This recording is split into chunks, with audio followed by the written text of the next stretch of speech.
तो चलिए एक सवाल से शुरू करते हैं। कभी सोचा है कि अगर अचानक बिना किसी वार्निंग के दुनिया के सारे फोन बंद हो जाएं तो क्या होगा? आज हम इसी सोच में जरा गहराई से उतरने वाले हैं। जरा सोच कर देखिए, आप सुबह उठते हैं और आपका फोन डेड है। सिर्फ आपका ही नहीं बल्कि दुनिया का हर एक फोन। ना कोई कॉल आ रही है, ना कोई मैसेज जा रहा है, और इंटरनेट तो भूल ही जाइए। ये सिर्फ एक टेक्निकल प्रॉब्लम नहीं होगी, ये इंसानी सभ्यता का एक बहुत बड़ा लाइव एक्सपेरिमेंट बन जाएगा।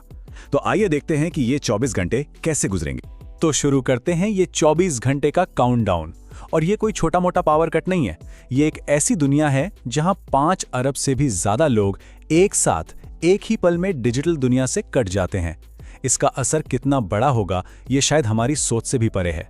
सोचिए जरा इस नंबर के बारे में, 5 अरब। ये सिर्फ एक आंकड़ा नहीं है, ये दुनिया की आधी से ज्यादा आबादी है जो हर रोज अपने हर छोटे बड़े काम के लिए फोन पे डिपेंडेंट है। मतलब ये कोई लोकल प्रॉब्लम नहीं, बल्कि ये ग्लोबल क्राइसिस होगा जो हर इंसान की जिंदगी को छुएगा। सबसे पहला और सबसे गहरा झटका जो लगेगा वो होगा हमारे कम्युनिकेशन पर। दोस्तों से बात करनी हो, ऑफिस का काम कोऑर्डिनेट करना हो, या फिर किसी इमरजेंसी में मदद ही मांगनी हो, सब कुछ एक झटके में बंद हो जाएगा। हमारा वो सबसे भरोसेमंद साथी जो हमेशा हमारी जेब में रहता है, वो अचानक गूंगा हो जाएगा। तो सवाल यह है कि जब ये पूरा का पूरा डिजिटल ग्रिड बैठ जाएगा तो क्या सब कुछ ठप हो जाएगा? क्या हमारी पूरी दुनिया थम जाएगी, या फिर कुछ पुराने भूले बिसरे सिस्टम हमारी मदद के लिए आगे आएंगे? चलिए देखते हैं कि इस प्रेशर में कौन टिकेगा और कौन बिखर जाएगा। और ये टेबल सच में आंखें खोलने वाली है। एक तरफ जहां मोबाइल नेटवर्क, जीपीएस और डिजिटल वॉलेट्स पूरी तरह से फेल हो जाएंगे, वहीं दूसरी तरफ लैंडलाइन, रेडियो, ट्रेनें और हाँ, एटीएम मशीनें काम करती रहेंगी। मतलब साफ है, दुनिया रुकेगी नहीं, बस उसकी रफ्तार बहुत बहुत धीमी हो जाएगी। ये एक बड़ा डिसरप्शन होगा, कोई एपोकैलिप्स नहीं। और यहीं पर एक बहुत ही मुश्किल और कड़वी सच्चाई सामने आती है। ईमानदारी से बताइए, इस वक्त आपकी जेब में कितना कैश होगा? शायद ज्यादा नहीं। मोबाइल पेमेंट्स के बंद होते ही सुबह की एक कप चाय से लेकर रात के खाने तक हर छोटी मोटी चीज खरीदना भी एक चैलेंज बन जाएगा। ये हमें साफ साफ दिखाता है कि हमने सुविधा के बदले अपनी आत्मनिर्भरता को कितना पीछे छोड़ दिया है।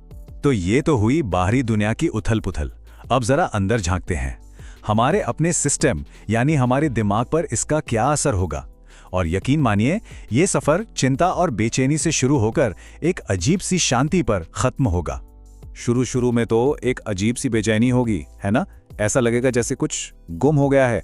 दिल की धड़कन तेज हो जाएगी और हाथ बार बार आदत से मजबूर होकर जेब की तरफ जाएगा।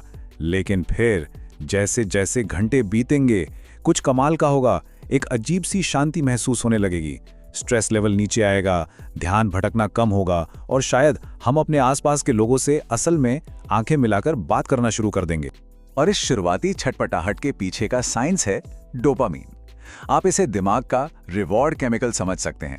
हर लाइक, हर कमेंट, हर नोटिफिकेशन से दिमाग को इसकी एक छोटी सी डोज मिलती है। जब ये डोज अचानक मिलनी बंद हो जाती है तो दिमाग को इसकी कमी खलती है, बिल्कुल किसी नशे की लत की तरह। चलिए अब एक ऐसे शब्द पर आते हैं जिससे हम सब भागते हैं, बोरियत। हम अपने हर खाली पल को फोन से भरने की कोशिश करते हैं, लेकिन क्या हो अगर मैं कहूं कि यही बोरियत हमारी असली क्रिएटिविटी को जगा सकती है? जानते हैं कैसे? देखिए, होता क्या है, जब फोन हाथ में नहीं होता तो बाहर से मिलने वाला डिजिटल शोर बंद हो जाता है। अब दिमाग हो जाता है बोर और वो खुद को बिजी रखने के लिए अंदर की तरफ मुड़ता है। बस इसी वक्त हमारे दिमाग का एक खास हिस्सा, जिसे डिफॉल्ट मोड नेटवर्क कहते हैं, वो एक्टिव हो जाता है। ये वही हिस्सा है जो हमें दिन में सपने देखने, भविष्य के प्लान बनाने और गहरी सोच में डुबोने का काम करता है। और इसी सन्नाटे से नए आइडियाज का जन्म होता है। तो इन 24 घंटों की खामोशी के बाद आखिर हम सीखते क्या हैं? ये सिर्फ एक दिन का तजुर्बा नहीं है, बल्कि एक बहुत गहरा सबक है। आइए देखते हैं कि इस पूरे एनालिसिस का निचोड़ क्या निकलता है। अब इसके सामाजिक असर को देखें तो ये एक दोधारी तलवार जैसा है। अच्छी खबर यह है कि एक दिन के लिए साइबर बुलिंग, ऑनलाइन फ्रॉड और झूठी खबरों का फैलना पूरी तरह से रुक जाएगा। लेकिन इसका दूसरा और थोड़ा डरावना पहलू यह है कि इमरजेंसी सर्विसेज तक पहुंचने में थोड़ी ज्यादा देर हो सकती है। और ये ग्राफ पूरी कहानी का निचोड़ बता देता है। हाँ, हमारे इंफ्रास्ट्रक्चर पे जबरदस्त दबाव पड़ेगा, इसमें कोई दो राय नहीं, लेकिन हमारे सिस्टम्स भी खुद को ढालने की कोशिश करेंगे। और सबसे बड़ी बात, सबसे बड़ी उम्मीद, वो है इंसान का लचीलापन। हम परेशान जरूर होंगे, पर हम हार नहीं मानेंगे।